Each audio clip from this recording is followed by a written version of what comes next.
ጸሎት ያስፈልገናል ሲሉ የኬንያው ጳጳስ በምስጋና መስዋዕተ ቅዳሴ ላይ ጥሪ ያቀረቡ።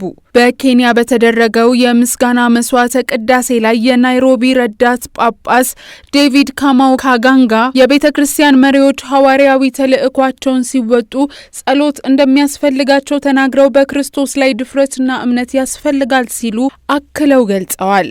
በምስጋና መስዋዕተ ቅዳሴ ላይ ባደረጉት ቃለ እግዚአብሔር የቤተክርስቲያን መሪዎች የተሰጣቸውን ኃላፊነት ያለ ፍርሃት ለመወጣት ጸሎት ያስፈልጋቸዋል ብለዋል። ከናንተ ጸሎት ያስፈልገናል።